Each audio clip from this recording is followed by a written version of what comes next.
මං අද ඔයාට අරන් ආවේ 2013 ඉඳලා 2016 වෙද්දි සීසන් 4ත් අරන් ආව බෑන්ෂී කියන ටීවී සීරීස් එක. මේ සීරීස් එකේ IMDb රේටින් එක 8.4ක් වගේ ඉහළ අගයක් ගන්නවා. ඉතින් මම හිතනවා ගොඩක් අයට මග ඇරුණු ඒත් ගොඩක් කුතුහලය තියෙන සීරීස් එකක් තමයි මේක කියලා. කතාව මෙහෙමයි. එක තරුණයෙක් අවුරුදු 15ක් හිරබත් කාලා එනවා එළියට.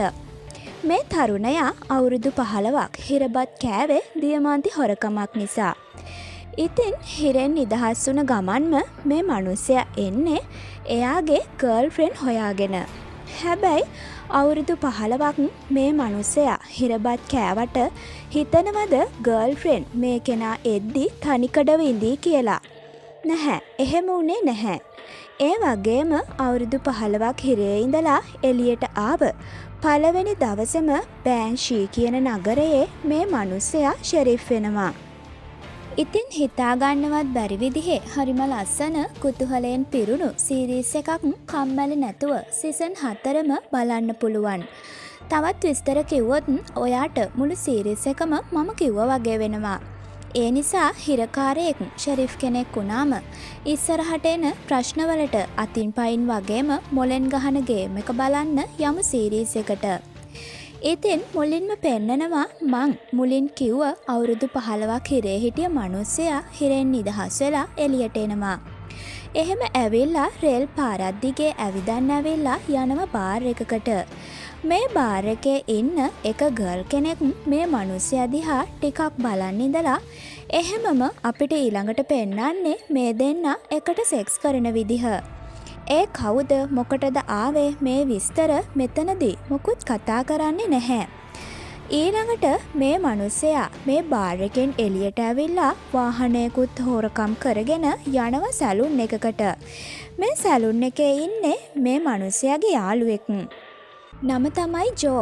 ජෝට එක පාරම මේ මිනිස්සයා දැකලා පුදුම හිතෙනවා. මොකද අවුරුදු 15ක් හිරබත් කාලා එළියට ඇවිල්ලා ඉන්නේ. ඉතින් ජෝ ඉන්න සැලොන් එකට ගිහිල්ලා මේ මිනිස්සයා මට යාගේ ඇඩ්‍රස් එක ඕන කියලා ජෝගේ කැබින් එකේ බඩු පොළවේ ගහනවා. කොහොම හරි මුලින්ම ජෝ මේ මිනිස්සයා ඉල්ලන කෙනාගේ ඇඩ්‍රස් එක දන්නේ නැහැ කියලා පස්සේ ඇඩ්‍රස් එක දෙනවා කැබින් එකේ බඩු ටික බේර ගන්න ඕන නිසාම. හැබැයි ඇඩ්‍රස් එක ඉල්ලන්නේ කාගේද කියලා කියන්නේ නැහැ. ඉතින් ඇඩ්‍රස් එකත් අරන් එළියට එනවත් එක්කම දකිනවා කවුරු හරි කෙනෙක් වාහනයක ඉඳලා මේ මිනිස්සයා දිහා බලන් ඉන්නවා. මේ වාහනේ ඉන්න කෙනාවත් මේ මිනිස්සයා දන්නවා. ඒත් මෙතනදී ඒ කවුද කියලා කියන්නේ නැහැ. ඉතින් ඊළඟට මොකද වෙන්නේ මේ වාහනෙන් ආව මිනිස්සයා අපේ කතාවේ මේන් කැරක්ටර් එකව මරන්න වගේ ෆලෝ කරනවා. මේ නගරේ ලොකු කලබලයක් ඇති කරලා කොහොම හරි මේ මිනිසයා මෙතනින් බේරලා බයික් එකකුත් අරන් පැනලා යනවා අර වාහනෙන් ආව කෙනා වෙඩි තියද්දිම. ජෝගෙන් ගත්ත ඇඩ්‍රස් එකත් අරන් මේ මිනිසයා යනවා බෑන්ෂී කියන ටවුන් එකට. එහෙමම ඊළඟ සීන් එකේදී අපිට පෙන්නන්නේ බෑන්ෂී ටවුන් එකේ උසාවිය. මෙතනදී නඩුවක් කතා කරනවා. ඉතින් ප්‍රධාන නඩුකාරවරයාගේ තීරණය වෙන්නේ සාක්ෂි අනුව කායි ප්‍රොක්ටර්ගේ නඩුව පැහැර කරන එක. ඒත් මේකට නගරේ බාර ප්‍රධාන නීති උපදේශකවරයා විරුද්ධ වෙනවා. ඒ තමයි ගෝඩන්. ඒත් ගෝඩන්ට වෙන කරන්න දෙයක් නැහැ. මොකද නඩුකාරවරයා අන්තිම තීන්දුව දීලා ඉවරයි. ඉතින් නඩුවෙන් පස්සේ ගෝඩන් නගරාධිපති මිස්ටර් මේයර්ට කියනවා කායි වගේ අය ලේසියෙන් වටන්න බැහැ කියලා. ඉතින් ඒකෙන් අපිට තේරුම් ගන්න පුළුවන් කායි ටිකක් අමාරු කැරක්ටර් එකක් කියලා. නඩුව ඉවර කරලා දැම්ම නිසා ගෝඩන් කේන්තියෙන් උසාවියෙන් එළියට යද්දි දකිනවා එයාගේ වයිෆ් කැරි ඇවිල්ලා එළියේ ඉන්නවා. මේ දෙන්නට ඉන්නවා ඩේවා කියලා දුවෙකුයි මැක්ස් කියලා පුතෙකුයි. මැක්ස් කියලා කියන්නේ පෙනහළුවල අසනීපයක් තියෙන දරුවෙක්. ඒ නිසා මැක්ස්ට හැම වෙලාවෙම ඉන්හෙලර් එකක් යූස් කරන්න ඕන.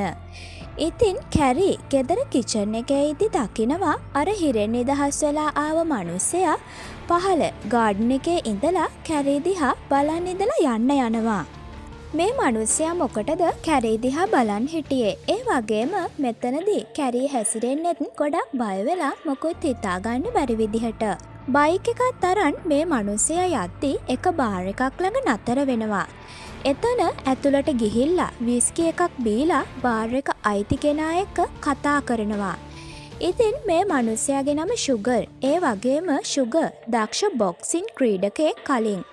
මේ වගේ විස්තර කියලා ෂුගර් මේ මිනිස්සයාගෙන් අහනවා ඔයා කොහේ ඉඳලාද එන්නේ කියලා. ඉතින් ෂුගර්ට මේ මිනිස්සයා කියනවා මටත් ඒක හිතාගන්න බැහැ කියලා. මේ වෙලාවේ ෂුගර් දැනගන්නවා මේ මිනිස්සයා හිරේ ඉඳලා එනවා කියලා. ඉතින් ෂුගර් ඒ ගැන අහද්දි මේ මිනිස්සයා ඇත්තම කියනවා. මෙතනදී ෂුගරුත් කියනවා මමත් අවුරුදු 8ක් හිරබත් කෑවා කියලා. දැන් දෙන්නම එක වගේ නිසා මේ දෙන්න හොඳම යාළුවෝ වෙනවා මෙතනදී. මේ විදිහට දෙන්න කතා කර කර ඉද්දි මේ බාර් එකට එනවා තව මිනිස්සෙක්. ඉතින් මේ මිනිස්සයා එයා ගැන විස්තර මේ දෙන්නට කියන ගමන් කෑම ගන්නවා. මේ තමයි ෂෙරිෆ් හුඩ්න්. ඉතින් හුඩ්න් අවුරුදු 9ක් ඩියුටි එක කරලා සඳුදා ඉඳලා අලුතින් වැඩ බාර ගන්න තමයි බෑන්ෂී වලට ඇවිල්ලා තියෙන්නේ. දැන් තුන්දෙනාම ඩ්‍රින්ක් ගන්න ගමන් කතා කරනවා හුඩ් ගැන. හුඩ් තව කියනවා එයාව පත් කරේ මෙහෙ ඉන්න නගරාධිපති කියලා. මේ විදිහට මේ තුන්දෙනා කතා කරද්දි මේ බාර් එකට තව දෙන්නෙක් එනවා. මේ දෙන්නව නම් ෂුගර් දන්නවා වගේ තමයි දෙන්නත් එක්ක කතා කරන්නේ. දැක්ක ගමන්ම අහනවා මෙහාට ආව කියලා ඔයාලගේ ලොක්ක දන්නවද කියලා. මේ තමයි මංකොල්ලකාරයෝ. බාර් එකට ඇවිල්ලා ප්‍රසිද්ධියම එයාලගේ කොටස අරන් යන්න තමයි මේ ඇවිල්ලා තියෙන්නේ. ඒත් ෂුගර් මේකට කැමති නැහැ. ඉතින් ප්‍රාණ ඇපයට වගේ බාර් එකේ ඉන්න ෂෙරිෆ් හුඩ්වයි අර හිරේ අවුරුදු 15ක් හිටිය මිනිස්සෙවයි ගන්න හිතන් මේ අය ෂුගර් එක කතා කරනවා. මෙතනදී ෂෙරිෆ් හුඩ් ගැන දන්නේ නැතුව මේ දෙන්නා හුඩ් එකත් පැටලෙනවා. ඉතින් හුඩ් ළඟට ඇවිල්ලා ගන්න එක ඔළුවට තියද්දිම හුඩ් නැගිටලා මේ අය එක්ක ෆයිට් කරනවා. මේක බලන්න ඉන්න අවුරුදු 15ක් හිරේ හිටිය අර මිනිස්සයා ෆයිට් එක මැද්දට ගිහිල්ලා මුලින්ම ෂෙරිෆ් හුඩ්ට ගන්න එක බිම දාන්න කියනවා. ඒත් හුඩ් ඒකට කැමති වෙන්නේ නැහැ. ඊළඟට මේ මිනිස්සයා හුඩ්ට තේරුම් කරවනවා ඔයා ළඟට වැඩිය තුවක්කු මේ දෙන්න ළඟ තියෙනවා. ඉතින් ෂුගර්ගේ කැබින් එකේ ඩොලර් 200ක් වෙනුවෙන් මැරෙන්න ලෑස්ති වෙන්නේ නැතුව ඒ සල්ලි මේ දෙන්නට දෙන්න කියනවා. ඒ වගේ දෙයක් ෂෙරිෆ් කෙනෙක් කොහොමත් අහන් ඉන්නේ නැහනේ. Taman ඉස්සරහා හොරකමක් සිද්ධ වෙද්දි කොහොමත් බලන් ඉන්නේ නැහැ. ඉතින් ඒ නිසා මේක අහන ෂෙරිෆ් හුඩ්ට හොඳටම කේන්ති ඇවිල්ලා මේ මිනිස්සයා මෙතනින් පැත්තකට තල්ලු කරලා දාලා අර මංකොල්ල කාර්යෝ දෙන්නට ෂූට් කරනවා. ඒ දෙන්නත් නිකන් ඉන්නේ නැහැ. ෂූට් කරලා හුඩ්ගේ අතටයි බඩටයි ෂූට් කරලා හුඩ්ව මරලා දානවා වගේම අර මිනිස්සයා මංකොල්ල කාර්යෝ දෙන්නවත් මරලා දානවා ෂූට් කරලා වගේම ෆයිට් කරලා. දැන් ඉතින් ෂුගර්ට කර කියා ගන්න දෙයක් නැහැ. මොකද මේ දේවල් සිද්ධ වුණේ එයාගේ බාර් එකේ නිසා. ඉතින් ෂුගර් මේ මිනිස්සයාට බැනලා කියනවා දැන් මොකද කරන්නේ? තව පොඩ්ඩෙන් මාවත් මැරුවා. මෙතන හොරු දෙන්නයි පොලිස් කාර්යයයි මැරිලා ඉන්නේ කියනවා. එහෙම කියලා ෂුගර් කියනවා මේ මිනිස්සයාට මෙහෙන් යන්න කියලා. ඉතින් මේ මිනිස්සයා ෂුගර් කියන විදිහට මෙහෙන් පිටත් වෙලා යයිද. එහෙමම කට් කරලා පෙන්නනවා කැරීව. රෑ කැරී තනියම ඩ්‍රින්ක් එකක් ගද්දි දකිනවා අර මිනිස්සයා ඇවිල්ලා ඉන්නවා. ඉතින් කැරී යනවා මේ මිනිස්සයා ළඟට. හැබැයි මේ මිනිස්සයා කැරී නෙවෙයි ඇනා කියලා තමයි කතා කරන්නේ. එතකොට කැරී කියන්නේ කවුද? කැරීගේ ගෙදර ගැන ෆැමිලි එක ගැන අහද්දි කැරී අහනවා කොහොමද මාව හොයාගත්තේ? ජෝගෙන් විස්තර ඇහුවා නේද කියලා අහනවා. ඔයාලට මතක ඇති ජෝ සැලුන් එකේ ඉඳලා ඇඩ්‍රස් එකක් දුන්නා. ඉතින් මෙතනදී අපිට තේරුම් යනවා මේ මිනිස්සයා හොයාගෙන ඇවිල්ලා තියෙන්නේ කැරීව කියලා. ඒත් ඒ මොකටද?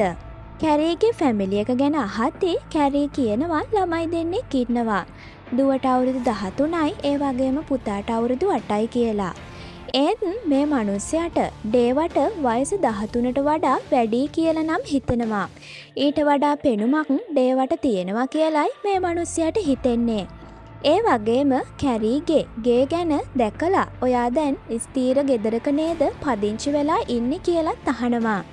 මේ දේවල් මෙහෙම කතා කරත් කැරි වැඩි කැමැත්තකින් නෙවෙයි මේ මිනිස්සයා එක්ක කතා කරන්නේ. මෙතනදී මේ මිනිස්සයා කියනවා මම අවුරුදු 15ක් ඇතුලේ ඉද්දි එක දවසක්වත් තමුන් මාව බලන්න ආවද කියලා. ඉතින් කැරි කියනවා තව දුරටත් මම ඇනා නෙවෙයි මගේ නම කැරි. අනික මම තමුන් බලන්න ආවා ඒත් මට ගේට් එකෙන් ඇතුළට එන්න දුන්නේ නැහැ. දැන් තමුන් එළියට ඇවිල්ලානේ තමුන් වෙනුවෙන් යුක්ති ඉටු කරොත් මට මගේ ෆැමිලි එකේ වගකීම් මග ඇරෙනවා. ෆැමිලි එකක් නැති වෙනවා. ඒ වගේම මට හොඳ හස්බන්ඩ් කෙනෙක් ඉන්නවා. ඒ ආදරේ නැති කරගන්න මට බැහැ කියලා මේ මිනිස්යාව තල්ලු කරලා දානවා. ඒ වගේම තමුන් මේ කරන දේවලින් රැබිට්ගේ කරදර ආපහු පටන් ගන්නවා කියනවා. ඉතින් කවුද රැබිට් කියන්නේ කියලා බලමු අපි ඉස්සරහට. ඊළඟට මේ මිනිසයා කියනවා මම ආයෙ ඔයාට කරදර කරන්නේ නැහැ. මගේ දියමන්ති කොටස දෙන්න කියනවා. ඒත් කැරි කියන්නේ ඒව මගේ ළඟ නැහැ. එදා රැබිට්ගෙන් බේරිලා ගියත් මාව සයිබීරියානු කාරයෝ වගේක් රැවැට්ටුවා කියනවා. මේක අහන මේ මිනිසයාට හොඳටම කේන්ති ගිහිල්ලා කෑ ගහද්දි කැරි කොහොම හරි කන්ට්‍රෝල් කරලා අහනවා ඔයාට මම මිලියන 10ක ගෙදරක ඉන්නවා වගේද පේන්නේ කියලා. මේ මිනිස්සයා මොකද කරන්නේ මට කෙල්ලත් නැති වුණා අන්තිමට එහෙමනම් සල්ලිත් ලැබුණේ නැහැ නේද? මේක මම හිතපු විදිහ නන් නෙවෙයි කියලා කැරීට කියනවා. ඉතින් මේ මිනිස්සයා හිරේ අවුරුදු 15ක් හිටියේ මේ දියමන්ති කොල්ලේ නිසා. මේ නිසා තමයි එයාගේ කොටස ඉල්ලන්නේ වගේම මේ මිනිස්සයාගේ පෙම්වතිය තමයි මේ කැරි. කොටස ගන්න වගේම පෙම්වතිය බලන්න තමයි ජෝගෙන් ඇඩ්‍රස් එක ඉල්ලගෙන මෙතනට ආවේ. ඒත් සිද්ධ වුණේ හිතුවේ නැති දෙයක්. දෙන්නම මෙහෙම කතා කරද්දී කැරිගේ හස්බන්ඩ් එනවා දැකලා දෙන්නම මෙතනින් මාරු වෙලා කැරි එනවා ගෙදරට. එහෙමම සීන් එක කට් කරලා ඊළඟට පෙන්නන්නේ මේ මිනිස්සයයි ෂුගරුයි එකතු වෙලා බාර් එකේ වෙඩි තියලා මැරුණ තුන්දෙනාව වාහනේ දාගෙන යනවා කැලෑවක් මැද්දට. ගිහිල්ලා කැලේ ඇතුලේ වලක් කපලා වලේ දානවා මුලින්ම මංකොල්ලකාරයෝ දෙන්නව. ඊට පස්සේ ෂෙරිෆ් හුඩ්ගේ බොඩි එක වලට දාන්න හදද්දිම හුඩ්ගේ ෆෝන් එක රින් වෙනවා. මේ වෙලාවේ තමයි දෙන්න දැනගන්නේ මෙතන ෆෝන් එකකුත් තිබිලා කියලා. ඉතින් මේ කෝල් එක ටිකක් සැකෙන් බයෙන් ආන්සර් කරන්නේ මේ මිනිස්සයා. කෝල් එකේ එහා පැත්තෙන් කතා කරන්නේ නගරාධිපති.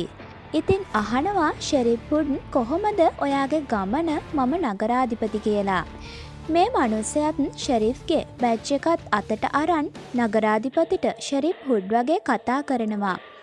දැනටමත් ඇත්තම ෂෙරිෆ් ජීවතුන් අතර නැහැ කියලා දන්නේ මේ දෙන්න විතරක් නිසා මේ මිනිස්සයා කියනවා මම තමයි ෂෙරිෆ් හුඩ් කියලා. ඉතින් නගරාධිපති කියනවා අපි හෙට එකට මීට් වෙමු තනියම කියලා. ඒත් මේ කෝල් එක කට් කරන්න කියලා ෂුගර් අතින් සංඥා කරත් මේ මිනිස්සයා ෂුගර්වත් නවත්තලා තමයි මේ කතා කරන්නේ. දැන් මේ මිනිස්සයා ලෑස්ති වෙන්නේ බෑන්ෂී වලට අලුතින් ආව ෂෙරිෆ් හුඩ් විදිහට ඇඩ් කරන්න. ඒකට තමයි ඇත්තම හුඩ්ගේ බැඩ් එකයි ෆෝන් එකයි ගත්තේ. ඉතින් දෙන්න බොඩිස් තුන වලට දාලා මෙතනින් යනවා. ඒත් මෙතනදී ෂෙරිෆ් හුඩ්ගේ වෙඩි වැදුන අත එළියට ඇවිල්ලයි තියෙන්නේ. ඊළඟට අපිට පෙන්නනවා ජෝව. ඉතින් ජෝ සැලුන් එකක් කරනවා වගේම හැකර් කෙනෙක්. ජෝට මේ මිනිස්සයා කෝල් කරලා කියනවා මට කලින් චර්ච් ඕගන් වල හිටිය ලූකස් හුඩ් වෙන්න ඕන. ඉතින් ජෝ චර්ච් ඕගන් වල හිටිය ලූකස් හුඩ්ව සර්ච් කරලා බලද්දි දැනගන්නවා ඒ පොලිස්කාරයෙක් ඔබ මට විහිළු කරනවද? ඔබ තමයි රටේ ඉන්න දරුණුම හොරා කියලා මේ මිනිස්සයාට කිව්වත් දෙන්න හොඳ යාළුවෝ නිසා ජෝ මේ වැඩේට කැමති වෙනවා. ලූකස් හුඩ්ගේ හැම ඩීටේල්ස් එකක්ම ජෝ අරගන්නම් කියනවා රජයේ දත්ත පද්ධතිය හැක් කරලා. ඒ වගේම ජෝට මේ මිනිස්සයා කියනවා ලූකස්ගේ බැච් එකත් මගේ ළඟ තියෙනවා. ලූකස්ගේ ඇඟිලි සලකුණු ෆොටෝස් හැමදේම මගේ වගේ හදලා ලූකස්ගේ අනන්‍යතාවය මට හදලා දෙන්න කියලා කෝල් එක කට් කරනවා. දැන් ඉතින් බෑන්ෂීවල අලුත් චෙරිෆ් වෙන්නේ අවුරුදු 15ක් හිරබත් කෑව මේ මිනිස්සයාම තමයි. මේ මිනිස්සයාට ඉන්න තැනක් නැති නිසා ෂුගර් කැමති වෙනවා එයාගේ ගරාජ් කාමරේ මේ මිනිස්සයාට නතර වෙන්න දෙන්න. ඉතින් රෑ මේ ගරාජ් කාමරේ ඉද්දි මේ මිනිස්සයා එකපාරට හේනයක් දැකලා බය වෙලා නැගිටිනවා. ඒ හේනේ මේ මිනිස්සයා එක ලේඩි කෙනෙක් එක්ක එකට ඉද්දි නෙක්ලස් එකක් අරන් ඒ ලේඩි කියනවා රැබිට්ගෙන් කවුරුත් හොරකම් කරලා නැහැ කියලා. මේ තමයි කැරි. මතක ඇති එදා රෑ කැරි එක්ක මේ මිනිස්සයා කතා කරද්දී කැරි රැබිට් ගැන කිව්වා. ඉතින් රැබිට් කියලා කියන්නේ කැරිගේ තාත්තා. මේ හැමෝම එකට සම්බන්ධ අය. ඉතින් මේ හීන දැකලා හොඳටම බය වෙලා අවදි වෙන මේ මිනිස්සයා මේ ගරාජ් රූම් එකෙන් නැගිටලා දුවන්න ගන්නවා. එහෙම දුවලා නතර වෙන්නේ ගඟක් ළඟ. මෙච්චර පීඩනයක් හීනකට කරන්න පුළුවන් වෙන්න ඒ හීනේ කොච්චර භයානක වෙන්න ඕනද? ඉතින් මේ තමයි මේ මිනිස්සයාගේ අතීතය. පහුවදා මේ මිනිස්සයා ෂුගර් එක්ක බාර් එකේ ඉද්දි මෙතනට එනවා නගරේ ඉන්න භයානකම අපරාධකාරයා කායි ප්‍රොක්ටර්. මතක ඇති සීරීස් එක මුලදී නඩුවක් කතා කරා. ඒ නඩුව මේ කායි ප්‍රොක්ටර්ගේ. හැබැයි තමන්ගේ සල්ලි වලින් බලපුලුවම් කාරකමින් කායි කරන හැම අපරාධයක්ම වහලා දාන්න කායිට පුළුවන්. ඉතින් කායි එනවා දකින ෂුගර් අර මිනිස්සයාට කියනවා ඉක්මනටම ගිහිල්ලා හැංගිලා ඉන්න කියලා.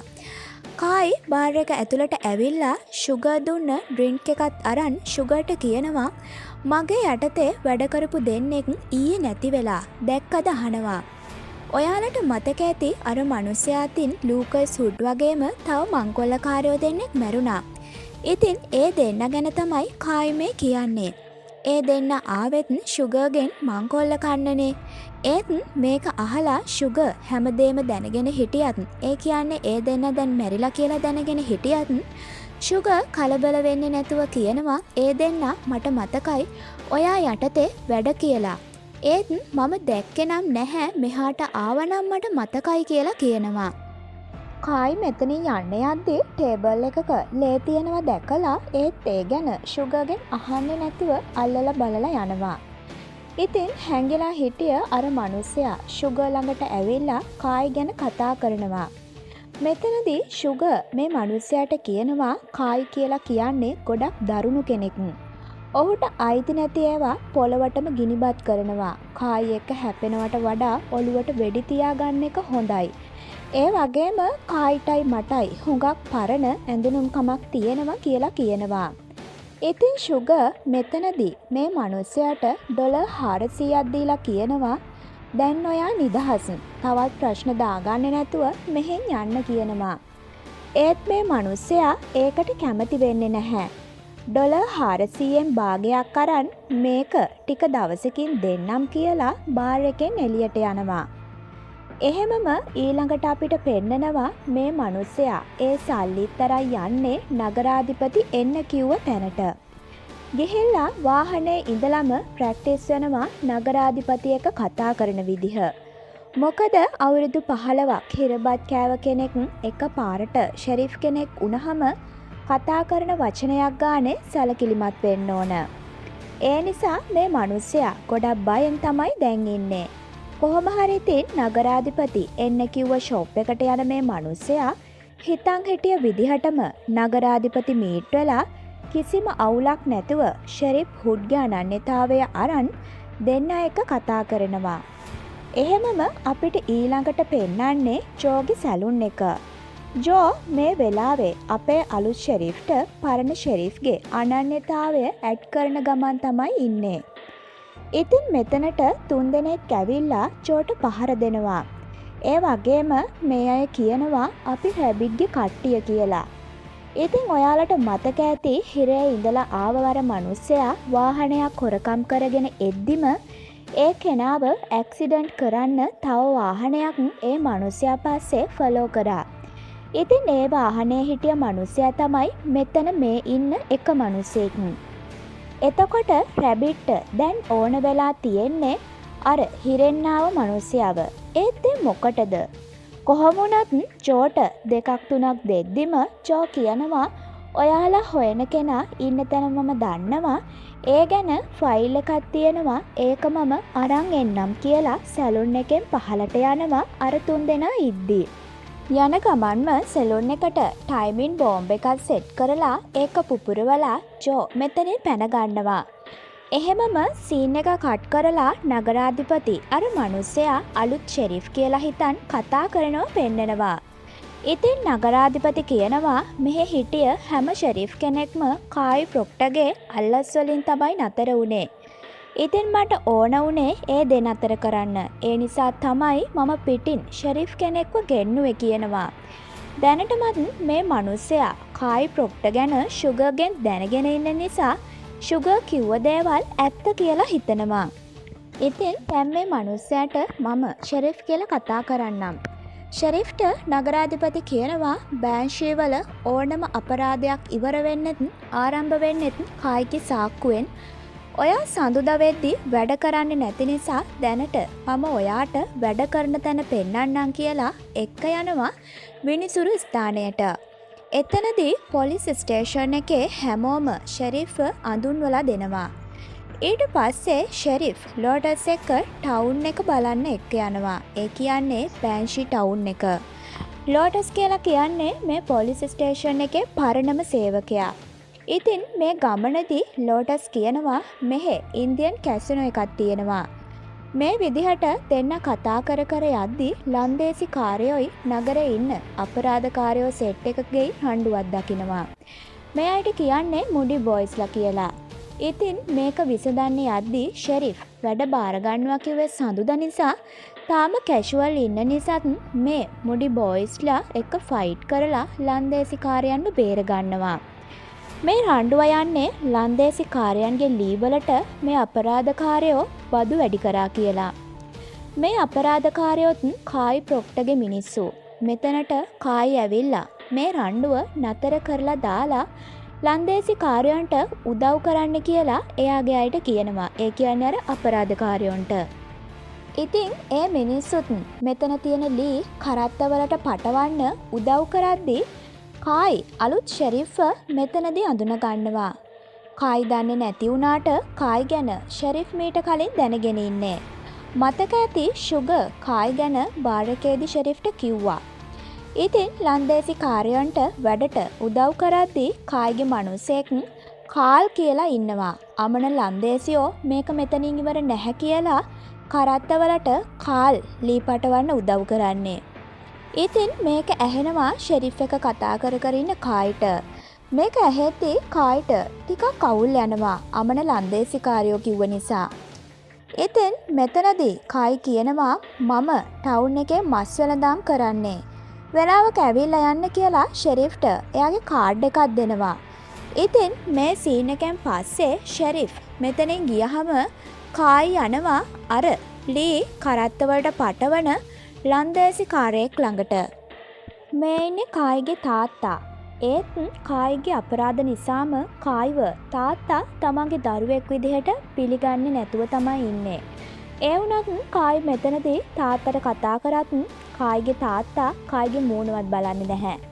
ඉතින් කායිගේ තාත්තටත් අනික් අයටත් අමන ලන්දේසි කාරයෝ කිව්ව නිසා තමයි කායිට එයාගේ යටතේ වැඩ කරන කෙනා එක්ක අවුල් ගියේ. එහෙමම ඊළඟ සීන් එකේදී අපිට පෙන්නනවා කැරීගේ දුව ඩේවා. ඉතින් ඩේවා එයාගේ පෙම්වතා එක්ක වාහනේ ඉඳලා ආපහු එද්දී ෂෙරිෆ් හිතා මතාම ඩේවාගේ ඇඟේ හැපිලා එයාගේ පර්ස් එක අරගන්නවා. ෂෙරිෆ්ට ඕන ඩේවා තමන්ගේ දුවෙක්ද කියලා දැනගන්න. මොකද හිරේට යන්න කලින් ෂෙරිෆ් කැරී එක්ක එකට ඉඳලා තියෙනවා. එහෙමනම් දැන් ඩේවට අවුරුදු 15ක් වෙන්න ඕන. ඒත් ID කාඩ් එකේ අවුරුදු 13 තියෙනවා දකින ෂෙරිෆ් හිතනවා එහෙමනම් එදා රෑ කැරී ඇත්ත කියලා තියෙන්නේ. ඩේවට අවුරුදු 13යි වගේම ඩේවා කියලා කියන්නේ කැරීගෙත් ගෝඩන්ගේ දුව මිසක් තමන්ගේ දුවෙක් නෙවෙයි කියලා දැනගෙන ආපහු ඩේවට ID කාඩ් එක දීලා කියනවා ඔයාගේ පර්ස් එක වැටුණා මේ වෙලාවේ ස්කූල් එකේ නේද ඉන්න ඕන අහලා පර්ස් එක ආපහු ඩේවට දෙනවා. ඊළඟ සීන් එකේදී පෙන්වන්නේ කායි එයාගේ මස් වෙළඳාම් කරන තැනට එන්න කියනවා කාල්ට. කාල් ඇවිල්ලා ඇයි මට එන්න කිව්වේ හද්දිම ඔබ මගේ තාත්තට අමන ලන්දේසිකාරයක් කිව්වනේ. මම කැමති නැහැ එහෙම කියනවට කියද්දී කාල් කියනවා ඒ ඔයාගේ තාත්තා කියලා මම දන්නේ නැතුව එහෙම කිව්වේ කියද්දිම කාල්ට පහර දීලා දතකුත් ගලවලා දානවා. ඉතින් මේ තමයි කායිගේ විදිහ. Taman යටතේ වැඩ කරන කෙනෙක් වුණත් කවුරු හරි කායිගේ ක්‍රමයට නැතිනම් එතන කොහොමත් හොඳක් නම් සිද්ධ වෙන්නේ නැහැ. ඊළඟ දවසේ තමයි ෂෙරිෆ්ගේ දිවුරුම් දීම සිද්ධ වෙන්නේ. ඒ කියන්නේ ෂෙරිෆ් වැඩ බාර ගන්න ලෑස්ති වෙන්නේ. ඉතින් ෂෙරිෆ් දිවුරුම් දුන්නට පස්සේ හවස පාටි එකක් ඕගනයිස් කරනවා කායි. මොකද කායි එයාගේ අපරාධවලට උදව් කරන්න. ඒ කියන්නේ නීතියෙන් අවුලක් නොවෙන්න ෂෙරිෆ් ෂේව් කරගන්නත් එක්ක තමයි කායිගේ මුදලෙන් පාටි එකක් දෙන්නේ. මේකට ආරක්ෂක අංශයට අයිති හැමෝම එයාගේ ෆැමිලි එකත් එක්කම සහභාගි වෙනවා. ඉතින් කැරිත් එයාගේ හස්බන්ඩ් ගෝඩන් එක්ක එනවා මේ පාටි එකට. ගෝඩන් ලෝය කෙනෙක් කියලා ෂෙරිෆ්ට අඳුන්වලා දීලා ඊළඟට ගෝඩන් එයාගේ වයිෆ් කැරීව ෂෙරිෆ්ට අඳුන්වලා දෙනවා. අවුරුදු 15කට කලින් පෙම්වතියගේ මොනව අඳුන්වලා දෙන්නද? ඒත් ඒ මොකුත් නොදන්න ගෝඩන් කැරීව අඳුන්වලා දෙද්දී කැරීට උන් හිටි තැනුත් අමතක වෙලා යනවා. ඒ මොනවා වුණත් හස්බන්ඩ් ඉස්සරහා මොකුත් කියන්න බැරි නිසා කැරී මොකුත් නොදන්න ගානට ෂෙරිෆ් ඉස්සරහා ඉන්නවා. ලෝටස් ඔෆිසර් එමිට්ට කියනවා මම නම් හිතන්නේ අලුත් ෂෙරිෆ්ට අවුලක් තියෙනවා. ඌ මුඩි බොයිස්ලත් එක්ක ෆයිට් කරේ ඒ අය කාඩ්බෝඩ් වලින් හදලා කියලා හිතන් වගේ. ඒක මහා සටන් පොරයක් කියනවා. ඒත් එමිට් ලෝටස්ගේ මේ කතාව එච්චර ගණන් ගන්නේ නැහැ. ඉතින් බෑන්ෂී නගරේ ප්‍රධානීන් හැමෝම මේ පාටි එකට ඇවිල්ලා නිසා ඊළඟට කායි ෂෙරිෆ්ට අඳුන්වලා දෙන්නේ ඉන්දියන් ගෝත්‍රික පරම්පරාවෙන් එන බෙන්ජමින් වගේම එයාගේ පුතා ඇලෙක්ස්ව. ඉතින් මෙතනදී බෙන්ජමින් ෂෙරිෆ්ට ළඟදිම දවසක එයාගේ ආයතනයට රෑ කෑමකටත් ආරාධනා කරනවා. මේ විදිහට හැමෝම එක්ක ෂෙරිෆ් කතා කරලා අඳුනගෙන ඉද්දි ෂෙරිෆ්ගේ මුළු ෆැටිකිරියම දන්න කැරී එක්ක ෂෙරිෆ් කතා කරන්න කවුරුත් නැති තැනකට යනවා. ඉතින් මෙන්න මෙතනදී කැරී අහනවා ඔයා මොනවා බලාපොරොත්තුවෙන්ද මෙහෙම දෙයක් කරේ කියලා. ෂෙරිෆ් මේ විදිහ බොරුවක් කරන්නේ කැරීගේ තාත්තා රැබිට්ගෙන් බේරෙන්න වගේම අවුරුදු 15කට කලින් හොරකම් කරපු දියමන්ති ලබා ගන්න. මෙතනදී ෂෙරිෆ් කැරීට පරණ සර්ජන්ට් ආරක්ෂිතයක් පෙන්නලා කියනවා කාටවත් බෑ හැබැයි ඔයාට පුළුවන් ඒ නිසා මේක අරින්න කියනවා. ඒත් ඒක කරන්න බැහැ කියලා කැරී මෙතනින් ජනවත් එක්කම ෂෙරිෆ්ගේ පිටිපස්සෙන් කාර් ඇවිල්ලා ෂෙරිෆ්ගේ ඔළුවටම පහර දෙනවා. ඒත් මේ ගැන පාටි එකේ කවුරුත් දන්නේ නැහැ. කාල් මේ විදිහට ෂෙරිෆ් පිටිපස්සේ එන්නේ මේ මුඩි බොයිස්ලට ෂෙරිෆ් කලින් දවසේ පහර දුන්න නිසා. එහෙමම ඊළඟට කාල් පාටි එකට ඇවිල්ලා කායිට වෙඩි තියන්න හදනවා. කායි ලම්දේසි අමනයා කිව්ව නිසා කාල්ට පහර දුන්නට. ඉතින් මෙන්න මේ වෙලාවේ ෂූට් කරත් ඒක කායිට වැදෙන්නේ නැහැ. කාල් ඊළඟට ෂූට් කරන්න හදනවත් එක්කම පිටිපස්සෙන් එන ෂෙරිෆ් කාල්ට ෂූට් කරලා කාල්ව මරලා දානවා. ඉතින් දැන් පාටි එකම ලොකු කලබලයක් ඇති වෙලා තමයි තියෙන්නේ. එහෙමම සීන් එක කට් කරලා අපිට පෙන්නනවා රැබිට් ළඟ වැඩ කරන කෙනෙක් යනවා රැබිට් ඉන්න තැනට. ඉතින් ඔයාලට මතක ඇති ජෝ එයාගේ ළඟ තිබුණු ටයිමින් බෝම්බ් එකකින් එයාගේ සැලුන් එකම විනාශ කරලා දැම්මා මේ අයව මරන්න හිතන්. ඒත් එතන හිටිය එක මිනිසෙක් මැරිලා නැහැ. මේ ඉන්නේ ඒ කෙනා. ඉතින් රැබිට් කියනවා කිසිම ෆයිල් එකක් හොයාගන්න බැරි වුණාට ඒ දේවල් පිච්චුණාට අපිට ඉක්මනටම ඒ කෙනාව හොයාගන්න පුළුවන් වෙයි කියලා.